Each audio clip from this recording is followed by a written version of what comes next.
Hello everyone, welcome to learning book. Learning book पे आप सभी का स्वागत है। लर्निंग बुक के इस वीडियो में हम करेंगे 27 मई और 28 मई के करंट अफेयर के महत्वपूर्ण प्रश्नों को। अपने प्रश्नों की शुरुआत की जाए उससे पहले आप सभी से एक रिक्वेस्ट है कि लर्निंग बुक चैनल को अधिक से अधिक शेयर करें। लर्निंग बुक की फैमिली जितनी ही स्ट्रांग होगी, लर्निंग बुक पे जितने ही अधिक मेंबर्स होंगे, हम आपके लिए उतने ही अधिक और भी नॉलेजेबल वीडियोज़ को प्रोवाइड करा सकेंगे।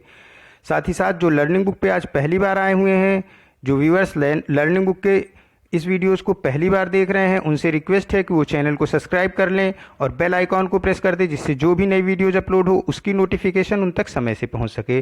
और अगर आपको करंट अफेयर के वीडियोज में किसी भी प्रश्न से कोई डाउट है या फिर किसी भी प्रश्न को देखने के बाद आपके मन में कोई अन्य प्रश्न उठता है, तो आप उसे कमेंट बॉक्स में मेंशन करते हुए पूछ सकते हैं और उसका आपको प्रॉपर तरीके से आंसर किया जाएगा। आइए शुरुआत करते हैं आज के पहले प्रश्न के साथ। आज का पहला प्रश्न है, उस व्यक्ति का नाम बताइए जो विश्व स्वास्थ्य संगठन के कार्यकारी बोर्ड के अध्यक्ष के रूप में कार्यभार संभालने के लिए तैयार है।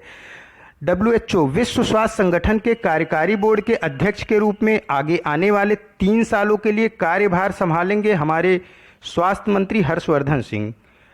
WHO में कुल विश्व स्वास्थ्य संगठन में कुल 194 देश इसके मेंबर्स हैं और इन्हीं 194 देशों में से एक एग्जीक्यूटिव बोर्ड, एक कार्यकारी बोर्ड बनाया गया है, जिसमें कुल 34 सदस्य हैं। मतलब टोटल सदस्य WHO के हैं 194 देश और इन्हीं 194 देशों में से 34 सदस्य देश जो हैं वो WHO के एग्जीक्यूटिव बोर्ड के मेंबर हैं, WHO के कार्यकारी बोर्ड के मेंबर हैं। और इन्हीं 34 मेंबर्स का जो कार्यकारी बोर्ड है उसी के अध्यक्ष नियुक्त किए गए हैं हर्षवर्धन सिंह। ये एक प्रक्रिया है WHO की विश्व स्वास्थ्य संगठन की। प्रत्येक 3 वर्ष बाद इन्हीं 34 देशों के में से जो एग्जीक्यूटिव बोर्ड के मेंबर हैं, कोई एक देश को इसका अध्यक्ष नियुक्त किया जाता है। WHO जो भी स्वास्थ्य संबंधी निर्णय लेता है वो इन्हीं एग्जीक्यूटिव बोर्ड, इन्हीं कार्यकारी बोर्ड के सलाह पर लेता है। WHO का हेडक्वार्टर जिनेवा स्विट्जरलैंड में है। इसके अध्यक्ष टेड्रोस अधनोम हैं। नेक्स्ट क्वेश्चन है, आवास और शहरी मामलों के मंत्रालय द्वारा जारी किए गए कचरा मुक्त शहरों की सूची 2019-20 की स्टार रेटिंग में कितने शहरों को 5 स्टार रेटिंग मिली है? आवास और शहरी मामलों के मंत्रालय द्वारा कचरा मुक्त शहर के लिए एक रेटिंग दी जाती है, जिसमें जो सबसे अच्छा कचरा प्रबंधन करता है अपने शहर के लिए, उस शहर को 5 स्टार दिया जाता है। तो यही इस क्वेश्चन में पूछा गया है कि 5 स्टार पूरे देश में कितने शहरों को मिला है। तो 5 स्टार कुल 6 शहरों को देश में मिला हुआ है, और जबकि 3 स्टार 65 शहर को मिला हुआ है और 1 स्टार 70 शहर को मिला हुआ है। 5 स्टार वाला कचरा मुक्ति में और कचरा के प्रबंधन में सबसे अच्छा प्रदर्शन करता है, और 1 स्टार या फिर उससे कम का स्टार, 0 स्टार वाले शहर कचरा के प्रबंधन में फिसड्डी होते हैं। तो जो 6 शहर को 5 स्टार रेटिंग मिली है उसमें अंबिकापुर छत्तीसगढ़ का, राजकोट और सूरत ये गुजरात के शहर हैं, मैसूर कर्नाटका का, इंदौर आपका मध्य प्रदेश का और नवी मुंबई महाराष्ट्र का शहर है।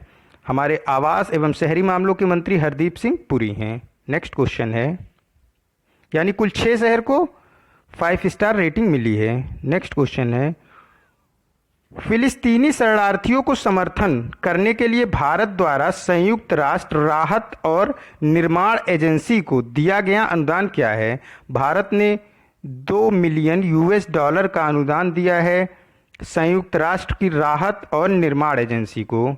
United nation relief and work agency, ये एजेंसी क्या कार्य करती है? यह एजेंसी फिलीपींस के जो लगभग 3.1 मिलियन शरणार्थी हैं उनकी देखभाल करने का कार्य करती है, या इसके अंतर्गत उनके स्वास्थ्य की देखभाल करती है, उनके बच्चों को शिक्षा प्रदान करने का कार्य करती है। ये शरणार्थी बने कैसे? फिलिस्तीन्स में 1948 में गृह युद्ध हुआ, उस दौरान या तो ये घर छोड़ के अपने भाग गए या फिर इन्हें अपने घरों से भगा दिया गया। उन्हीं लोगों की देखभाल करने के लिए, इन्हीं फिलिस्तीनी शरणार्थियों की देखभाल करने के लिए United nation relief and work agency का निर्माण किया। United nation relief and work agency for Palestine refugees के नाम से। और इनका कार्य सिर्फ यही है कि इन 3.1 मिलियन शरणार्थियों की देखभाल करे और इसी में भारत ने अनुदान के रूप में 2 मिलियन यूएस डॉलर का अनुदान दिया है। ऑप्शन सी इसका करेक्ट होगा।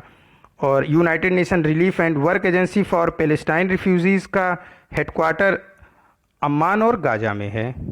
नेक्स्ट क्वेश्चन है, भारतीय सेना ने नागरिकों के लिए कितने वर्ष का प्रस्ताव रखा है जिसमें युवा पेशेवरों सहित अधिकारियों और सेना में अन्य रैंक टूर ऑफ ड्यूटी के तहत सेना में शामिल होने का मौका मिलेगा? भारतीय सेना ने नागरिकों के लिए 3 वर्ष का प्रस्ताव रखा है जिसमें युवा पेशेवरों सहित अधिकारियों और सेना में अन्य रैंक टूर ऑफ ड्यूटी के तहत सेना में शामिल होने का मौका मिलेगा। टूर ऑफ ड्यूटी इसका नाम इसलिए रखा गया क्योंकि 3 साल सेना की सेवा के लिए काफ़ी कम है, तो यानी कि आप सेना का सिर्फ टूर कर सकते हो, उस 3 साल के दौरान आप सेना की सेवा कर सकते हो। अभी तक क्या है कि एसएससी शॉर्ट सर्विस कमीशन के तहत मैक्सिमम 10 ईयर की सर्विस अलाउ है, जो आगे चल के 14 ईयर तक के लिए एक्सपेंडेबल करी जा सकती है। कभी कभी 10 साल से 14 साल तक के लिए किया जा सकता है उन लोगों के लिए जिनकी फिटनेस अच्छी होती है। अब क्या है कि इसको भारतीय सेना ने 3 साल का कर दिया है कि कोई इससे क्या फ़र्क पड़ेगा कि इससे उन लोगों को फ़ायदा होगा जो आर्मी यूनिफॉर्म पहनकर मिलिट्री को एक्सपीरियंस करना चाहते हैं और साथ ही साथ कुछ समय के लिए देश की सेवा करना चाहते हैं, परंतु अपना फुल कैरियर वो आर्मी में नहीं बनाना चाहते हैं। उन लोगों के लिए इसके तहत टूर ऑफ ड्यूटी के तहत वो सेना को ज्वाइन कर सकते हैं, परंतु इससे सेना के सिलेक्शन क्राइटेरिया पर कोई प्रभाव नहीं पड़ेगा। यानी कि ऐसा नहीं है कि कोई भी जाए और वो बोले कि हमें टूर ऑफ ड्यूटी के तहत 3 साल सेना की सेवा करना है, वो कर सकता है। इसके लिए जो सेना का सिलेक्शन क्राइटेरिया है, यानी कि एज, सेना का फिटनेस, एज, हाइट, चेस्ट, ये सब सेना के अनुरूप ही होना चाहिए, तभी आपको सेना में लिया जा सकता है, आर्मी में लिया जा सकता है। हमारे आर्मी के चीफ हैं मनोज मुकुंद नरवाने और इसका हेडक्वार्टर नई दिल्ली में है। नेक्स्ट क्वेश्चन है, उस भारतीय राज्य ऑब्लिक केंद्र शासित प्रदेश का नाम बताइए जिसने हाल ही में तकनीकी हस्तक्षेप के माध्यम से छात्रों तक शिक्षा की पहुंच के लिए समागम शिक्षा कार्यक्रम के तहत कार्य शुरू किया है। समागम शिक्षा कार्यक्रम के तहत कार्य शुरू किया है भारत के union territory Jammu and Kashmir ने। जम्मू कश्मीर कोविड-19 की वजह से, लॉकडाउन की वजह से शिक्षा को सुचारू रूप से जम्मू कश्मीर के छात्रों के लिए चलाया जा सके, उसके लिए जम्मू कश्मीर के जो गवर्नर हैं, जो वहाँ के अधिकारी हैं, उन्होंने समागम शिक्षा कार्यक्रम की शुरुआत की है।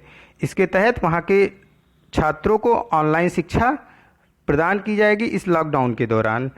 अभी कुछ दिन पहले ही जो आत्मनिर्भर भारत की घोषणा हमारे प्रधानमंत्री ने की थी, उसमें उन्होंने ई विद्या कार्यक्रम को लॉन्च किया था क्लास 1 to 12 तक के स्टूडेंट के लिए, जिससे उन्हें ऑनलाइन शिक्षा घरों पर ही बैठे मिल सके, क्योंकि कोविड-19 की वजह से सारे पूरे देश में लॉकडाउन है। अभी झारखंड ने क्लास 1 to 12 तक के छात्रों के लिए दूरदर्शन के साथ करार किया है, जिससे वे 1 to 12 तक के छात्रों को घर पे बैठे ही दूरदर्शन के माध्यम से उनकी पढ़ाई को सुचारू रूप से चला सकें। जबकि मानव संसाधन विकास मंत्रालय ने दीक्षा पोर्टल लॉन्च किया है और उन्होंने दीक्षा पोर्टल पर ही विद्यादान कार्यक्रम को लॉन्च किया। विद्यादान कार्यक्रम में कोई भी व्यक्ति ऑनलाइन वीडियोज को शेयर कर सकता है मानव संसाधन विकास मंत्रालय के साथ, साथ ही साथ वो ऑनलाइन PDF शेयर कर सकता है मानव संसाधन विकास मंत्रालय के साथ। उसकी चेकिंग के बाद मानव संसाधन विकास मंत्रालय उसे दीक्षा पोर्टल पर अपलोड कर देगा, जिसे कि छात्र अपनी सुविधा के अनुसार देख सकते हैं। और जम्मू कश्मीर के गवर्नर हैं गिरीश चंद्र मुर्मू, और यहाँ की राजधानी, 2 राजधानियाँ हैं, श्रीनगर होती है गर्मियों के दिनों में यहाँ की राजधानी और जम्मू होती है सर्दियों के दिनों में जम्मू कश्मीर की राजधानी। तो समागम शिक्षा कार्यक्रम जम्मू कश्मीर का कार्यक्रम है। नेक्स्ट क्वेश्चन है, पंजाब सरकार ने हाल ही में the Punjab good conduct prisoners अस्थायी रिलीज संशोधन अध्यादेश 2020 को पारित किया। पंजाब के राज्यपाल कौन हैं? पंजाब के राज्यपाल हैं BP Singh Badnore. Option C, BP Singh Badnore Punjab के राज्यपाल हैं।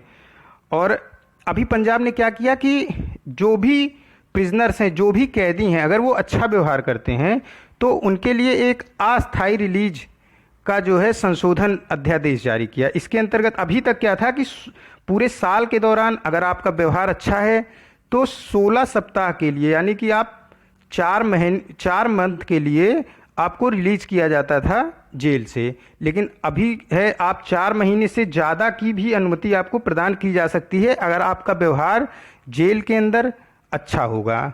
तो यही अध्यादेश पारित किया गया है पंजाब में कि अगर आपका व्यवहार जेल के अंदर अच्छा है तो आप पुराने 4 महीने के रिलीज से ज़्यादा समय के लिए आपको जेल से अस्थायी रिलीज इसे बोलते हैं, क्योंकि जब भी गवर्नमेंट चाहे तो आपको वापस बुला सकती है जेल के अंदर। तो अस्थायी रिलीज आपको किया जाएगा 4 महीने से ज़्यादा समय के लिए अगर आपका व्यवहार जेल के अंदर अच्छा है पंजाब में।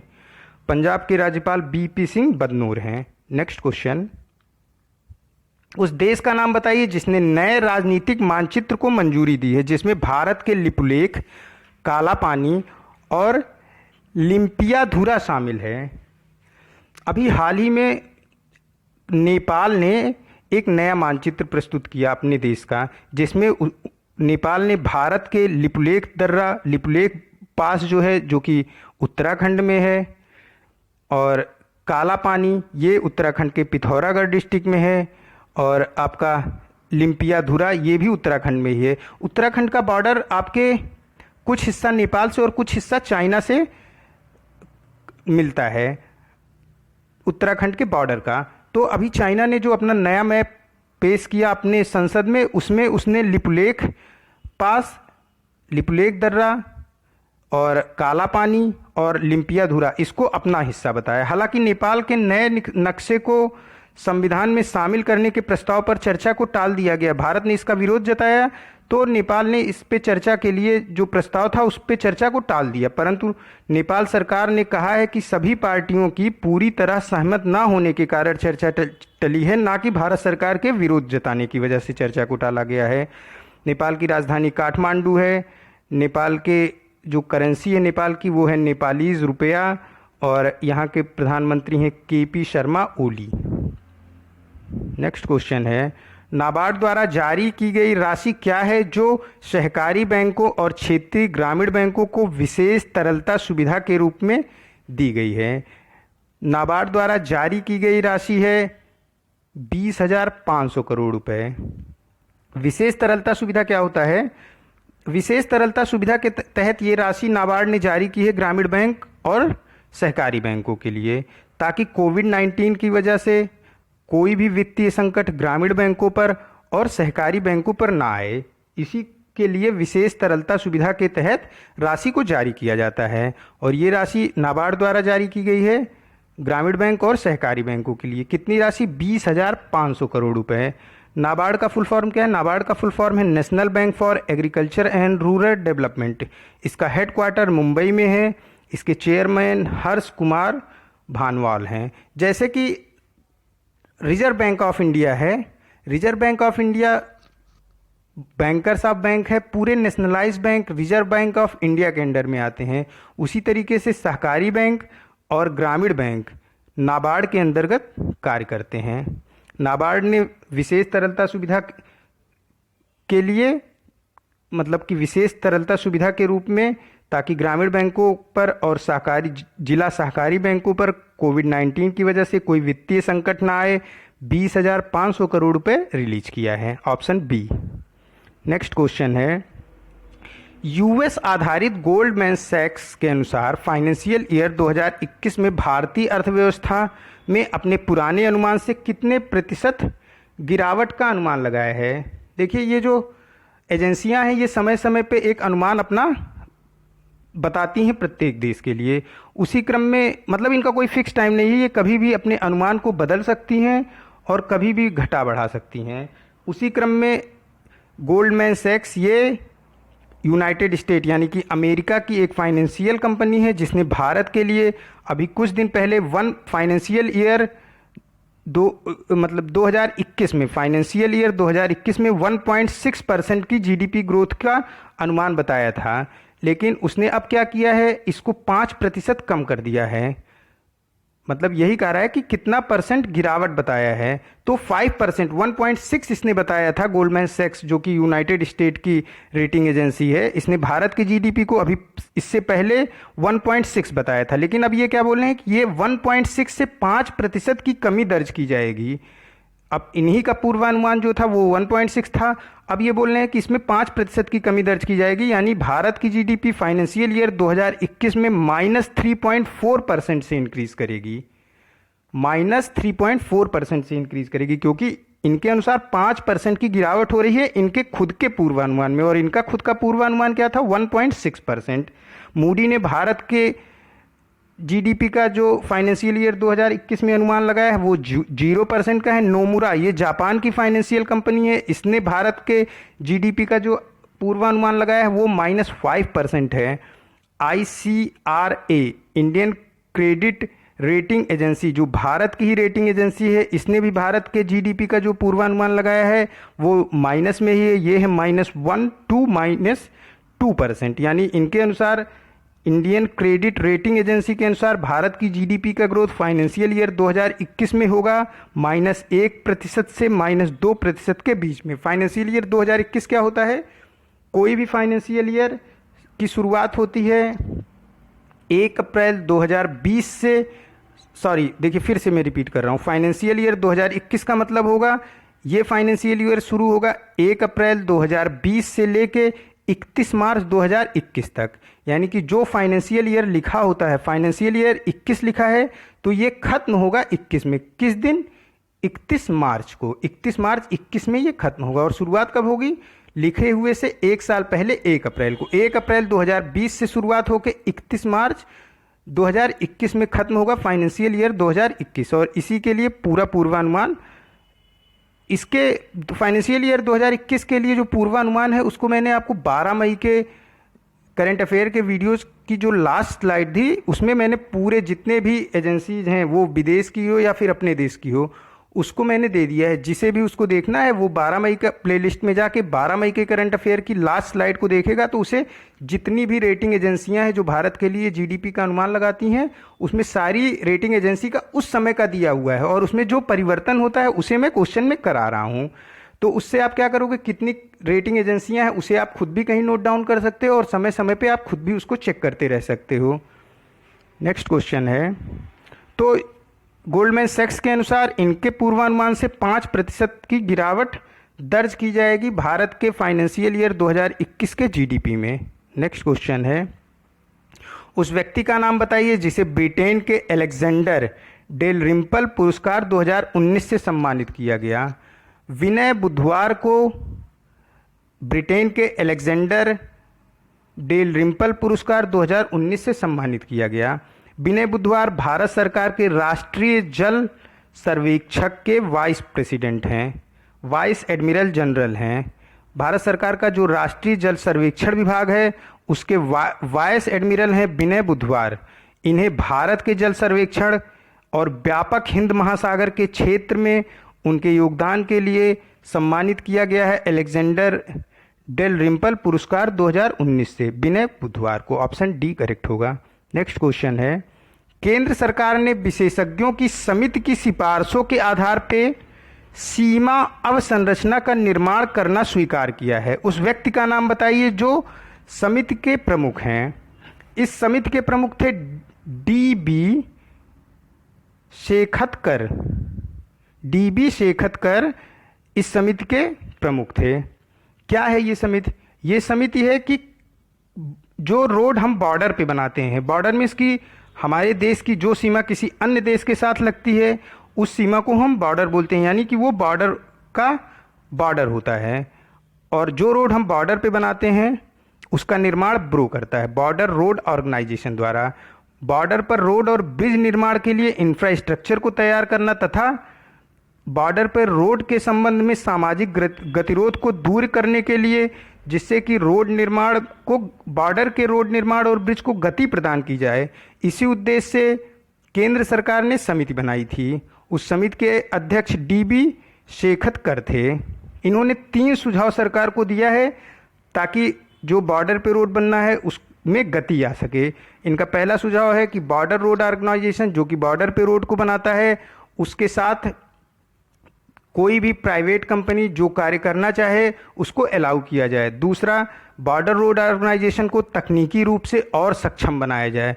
तीसरा, भूमि अधिग्रहण के लिए जो फाइलें मंत्रालय को भेजी जाती है, पहले भूमि अधिग्रहण होता है, फिर रोड या ब्रिज बनती है, तो उसके लिए जो भी फाइलें मंत्रालय को भेजी जाए उस पर मंत्रालय त्वरित गति से कार्य करते हुए तुरंत बॉर्डर रोड ऑर्गेनाइजेशन को परमिशन दे रोड को बनाने के लिए। बॉर्डर पे अगर हमारी रोडें पुख्ता होंगी तो हमारे सैनिक वहाँ पे आसानी से पहुँच सकेंगे और हम पड़ोसी राज्य जो कि कुदृष्टि के तहत हम पर दृष्टि डालेंगे, उनसे निपटने में और अधिक सक्षम हो सकेंगे। तो डीबी शेखतकर इस समिति के अध्यक्ष थे। नेक्स्ट क्वेश्चन है, उस बहुराष्ट्रीय कंपनी का नाम बताइए जिसने अहमदाबाद स्थित artificial intelligence startup Byte Proficiency का अधिग्रहण कर लिया है। एसेंचर ने गुजरात के अहमदाबाद का जो स्टार्टअप है आर्टिफिशियल इंटेलिजेंस से संबंधित बाइट प्रोफेंसी का अधिग्रहण कर लिया है। एसेंचर का हेडक्वार्टर डबलिन आयरलैंड में है। एसेंचर टेक्नोलॉजी, बिजनेस, मैनेजमेंट के कंसल्टिंग के लिए डिजिटल मार्केटिंग, आईटी सर्विस, इन सब से संबंधित एक कंपनी है। और इसी एसेंचर ने गुजरात के अहमदाबाद की जो आर्टिफिशियल इंटेलिजेंसी स्टार्टअप है जिसका नाम ब्राइट प्रोफेंसी है, उसका अधिग्रहण किया है। नेक्स्ट क्वेश्चन है, रेलवे के किस क्षेत्र ने रेलवे डॉक्टरों की सहायता के लिए रोबोट रेल बॉट विकसित किया है? रेल बॉट को विकसित किया है दक्षिण मध्य रेलवे ने। दक्षिण मध्य रेलवे का हेडक्वार्टर सिकंदराबाद में है। रेल बॉट क्या है? देखिए, कोविड-19 के मद्देनज़र मरीजों की देखभाल के लिए, डॉक्टर और स्वास्थ्य कर्मियों की मदद के लिए रेल बॉट को विकसित किया है दक्षिण मध्य रेलवे ने। इसका हेडक्वार्टर सिकंदराबाद में है। नेक्स्ट क्वेश्चन है, उस कंपनी का नाम बताइए जिसने स्वास्थ्य कार्यकर्ताओं की सहायता के लिए भारत के सबसे पहले सर्विस रोबोट्स सोना 1.5 और सोना 0.5 को विकसित किया है। सोना 1.5 और सोना 0.5 ये दोनों रोबोट्स के नाम हैं। ये स्वास्थ्य कर्मियों की सहायता के लिए हैं। इसको विकसित किया है क्लब फर्स्ट ने। ये क्या करेंगे? ये थर्मल स्कैनिंग में स्वास्थ्य कर्मियों की मदद करेंगे। थर्मल स्कैनिंग को दूर से किया जाता है, तो ये रोबोट स्वास्थ्य कर्मियों की स्वास्थ्य से संबंधी कोविड-19 के दौरान सोशल डिस्टेंसिंग को मेंटेन रखने में स्वास्थ्य कर्मियों की मदद करेंगे। इससे पहले आईआईटी रोपड़ ने वार्ड बॉट विकसित किया था, जो कोविड-19 के पेशेंट वार्ड में एडमिट होते हैं उनकी देखभाल के लिए ये रोबोट उनको खाना पहुंचाना, उनको दवाएं पहुंचाने का कार्य करते हैं, क्योंकि जो कोविड-19 है ये संक्रमण की बीमारी है, छूने से एक दूसरे को फैल रहा है। इसलिए जो है ये रोबोट डॉक्टर और स्वास्थ्य कर्मियों की मदद करेंगे। और डॉक्टर और स्वास्थ्य कर्मी अगर पेशेंट के संपर्क में डायरेक्ट नहीं आते हैं तो फिर उन पर संक्रमण का खतरा कम होता है और वो और मजबूती के साथ अपने ड्यूटी को कर सकते हैं। आईआईटी बॉम्बे ने एक स्मार्ट स्टेथोस्कोप बनाया था जिससे बिना ही पेशेंट को टच किए उसके हृदय की धड़कन को सुना जा सकता है। स्टेथोस्कोप क्या होता है कि आप देखेंगे डॉक्टर के पास जाइए तो डॉक्टर कानों में अपने लगाते हैं और फिर आपके चेस्ट पे रखते हैं, जिससे वो आपके हार्ट बीट को सुनते हैं। तो बिना चेस्ट पे रखे, बिना पेशेंट को टच किए ये स्टेथोस्कोप हार्ट बीट को डॉक्टर को सुनने में मदद करता है। इंडियन रेलवे ने एक लो कॉस्ट वेंटिलेटर डेवलप किया जिसका नाम जीवन है। और इंडियन रेलवे का ही एक चैट बॉट भी है जिसको आस्क दिशा नाम से जानते हैं। ये IRCTC पे है। जो लोग ऑनलाइन टिकट की बुकिंग करते होंगे ये देखे होंगे कि एक फीमेल रोबोट है, ये चैट बॉट है, ये आस्क दिशा लिखा होता है उसके नीचे, तो ये IRCTC का चैट बॉट है। और अभी हाल ही में कोविड-19 के ऊपर का क्वेश्चन हम लोगों ने किया है कि रेल बॉट डेवलप किया है दक्षिण मध्य रेलवे ने। नेक्स्ट क्वेश्चन है, उस व्यक्ति का नाम बताइए जो ICC क्रिकेट समिति के प्रमुख हैं जिसने गेंद को चमकाने के लिए लार के उपयोग पर प्रतिबंध लगाने की सिफारिश की है। कोविड-19 के मद्देनज़र कोविड-19 जो भी बॉडी का फ्लूइड है उससे फैलने की इसकी संभावना होती है। तो अनिल कुंबले ने जो अभी आप देखते होंगे, क्रिकेट देखने वाले इस चीज़ को देखते होंगे कि जो बॉलर होते हैं वो अपने लार को बॉल पे लगा के उसको किसी कपड़े से रगड़ते हैं, जिससे बॉल में शाइनिंग बढ़ती है और गेंद को स्विंग कराने में फिर या स्पिन कराने में उन बॉलरों को हेल्प मिलती है। लेकिन अनिल कुंबले ने कोविड-19 लार की मदद से संक्रमण फैला सकता है, इस वजह से अनिल कुंबले ने इस पे प्रतिबंध लगाने की मांग की है। आईसीसी का जो है मुख्यालय ये है आपका दुबई में, और इसके चेयरमैन शशांक मनोहर हैं, इसके सीईओ मनु शानवे हैं। आईसीसी का full form international cricket council है। नेक्स्ट क्वेश्चन है, रत्नाकर मटकारी जिनका हाल ही में निधन हो गया वो किस भाषा के दिग्गज लेखक थे? नटनाकर मटकारी ये दिग्गज लेखक थे मराठी भाषा के। इनका 21 वर्ष के उम्र में कोरोना की वजह से मौत हुआ। 81 ईयर की उम्र में, 81 वर्ष की उम्र में, मैं फिर से रिपीट करता हूँ, रत्नाकर मटकारी 81 वर्ष की उम्र में कोरोना की वजह से इनकी मौत हुई है। ये मराठी लेखक थे। इन्होंने इनकी जो लिखी हुई मराठी फिल्म थी निवेश को 2012 में सर्वश्रेष्ठ फीचर फिल्म का अवार्ड दिया गया था। नेक्स्ट क्वेश्चन है, साई गुंडेकर जिनका हाल ही में निधन हो गया वे किस क्षेत्र में प्रसिद्ध थे? साई गुंडेकर अभिनेता थे, प्रसिद्ध अभिनेता थे। इनका निधन 42 वर्ष की उम्र में हुआ है। इनका निधन हुआ है ये ब्रेन कैंसर की वजह से हुआ है। इन्होंने रॉक ऑन और पीके जैसी फिल्मों में काम किया है।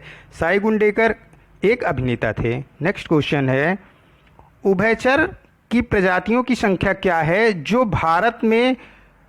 भारत के प्राणी सर्वेक्षण द्वारा गंभीर रूप से लुप्तप्राय और लुप्तप्राय के रूप में सूचीबद्ध की गई हैं? सूची जो देखिए दो तरीके का होता है, एक क्रिटिकली इंडेंजर्ड होता है यानी गंभीर रूप से लुप्तप्राय, ये हाई रिस्क ऑफ एक्सटेंशन पे होते हैं, इनके विलुप्त होने की संभावना सबसे ज़्यादा होती है। ऐसी प्रजातियों की संख्या भारत में 20 है, और जो इंडेंजर्ड स्पीसीज यानी कि जो सिर्फ लुप्तप्राय होते हैं ये भी सीरियस रिस्क पे होते हैं, लेकिन ये जो क्रिटिकली इंडेंजर्ड हैं उनसे कम रिस्क पे होते हैं विलुप्त होने के। इनकी संख्या कितनी है? 35 है। इसको किसने बताया है? जूलॉजिकल सर्वे ऑफ इंडिया ने, यानी कि भारत के प्राणी सर्वेक्षण द्वारा ये सूची जारी की गई है। भारत का प्राणी सर्वेक्षण स्थित है कोलकाता, वेस्ट बंगाल में। तो ऑप्शन सी करेक्ट हो जाएगा कि भारत में जो सर्वेक्षण किया गया है गंभीर रूप से लुप्तप्राय ये 20 हैं, और जो लुप्तप्राय की सूची में है वो 35 हैं। नेक्स्ट क्वेश्चन है, कोविड-19 महामारी के कारण, मैं फिर से रिपीट कर रहा हूँ क्वेश्चन को, कोविड-19 महामारी के प्रभाव के बाद फिर से शुरू होने के लिए किस देश का बुंडेस लीग दुनिया का पहला प्रमुख खेल आयोजन बना? कोविड-19 की वजह से विभिन्न खेलों को किसी अन्य डेट पे पोस्टपोन कर दिया गया था, लेकिन जर्मनी का फुटबॉल बुंडेस लीग जो कि एक प्रसिद्ध आयोजन है खेल का, इसे पोस्टपोन नहीं किया गया, और ये कोविड-19 महामारी के दौरान प्रसिद्ध खेल जो होते हैं उनमें पहला खेल है। आपका सारे विंबलडन को पोस्टपोन किया गया, वोमेन क्रिकेट को पोस्टपोन किया गया, सारी स्विमिंग को पोस्टपोन किया गया, टेनिस को पोस्टपोन किया गया, सारे खेलों को पोस्टपोन किया गया, लेकिन जर्मनी का जो फुटबॉल है बुंडेस लीग इसे पोस्टपोन नहीं किया गया, और ये कोविड-19 महामारी के प्रभाव के बाद भी खेला जा रहा है। बुंडेस लीग जर्मनी का फुटबॉल के खेल का नाम है। नेक्स्ट क्वेश्चन है, जूलॉजिकल सर्वे ऑफ इंडिया का मुख्यालय किस शहर में स्थित है? जूलॉजिकल सर्वे ऑफ इंडिया का मुख्यालय कोलकाता में स्थित है। इसकी चर्चा अभी हम लोगों ने ऊपर वाले क्वेश्चन में की थी। ये आज का लास्ट क्वेश्चन था। मिलते हैं नए करंट अफेयर के साथ नेक्स्ट वीडियो में। Keep study on learning book. Thank you for watching this.